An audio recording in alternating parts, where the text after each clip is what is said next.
இனிமே கண்ணை மூடிட்டு கடலை எண்ணெய் வாங்கலாம். ஏன்னா மந்த்ரா கடலை எண்ணெய் இதயத்தின் தயாரிப்பு. ஒரே நாடு ஒரே தேர்தல் திட்டத்தில் லோக்சபா மற்றும் மாநில சட்டசபைகளுக்கு ஒரே நேரத்தில் தேர்தல் நடத்துவது பற்றி ஆராய மத்திய அரசு குழு அமைத்தது.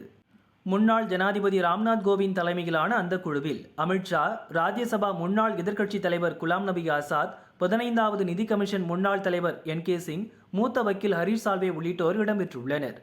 இக்குழுவினர் ஒரே நேரத்தில் தேர்தல் நடத்துவதின் சாதக பாதகங்களை ஆராய்ந்தும் மக்களிடம் கருத்து கேட்டும் 18,626 பக்கங்கள் கொண்ட அறிக்கையை தயார் செய்தனர். அதனை ஜனாதிபதி திரௌபதி முர்முவிடம் அளித்தனர். அந்த அறிக்கையில் கூறப்பட்டுள்ள முக்கிய பரிந்துரைகள்: ஒரே நேரத்தில் லோக்சபா, மாநில சட்டசபைகளுக்கு தேர்தல் நடத்துவது சாத்தியம்தான். முன்கூட்டியே திட்டமிட்டால் ஒரு நாடு ஒரு தேர்தல் திட்டத்தை செயல்படுத்த முடியும். அதற்கேற்ப அரசியலமைப்பு சட்டத்தில் சில திருத்தங்களை கொண்டு வர வேண்டும். இந்த திட்டத்தை 2029 அமல்படுத்தும் வகையில் மாநில சட்டசபைகளின் பதவி காலங்களை மாற்றியமைக்க வேண்டும். முதற்கட்டமாக லோக்சபா, மாநில சட்டசபைகளுக்கு தேர்தல் நடத்தலாம். அடுத்த 100 நாட்களுக்குள் உள்ளாட்சி தேர்தல்களை 2ஆம் கட்டமாக நடத்தலாம். 5 ஆண்டு ஆட்சி காலம் முடிவதற்குள் தொங்கு சட்டசபை அல்லது அரசு கவிழ்ந்தால் மீதி உள்ள காலத்துக்கு மட்டும் புதிய தேர்தல் நடத்தலாம்.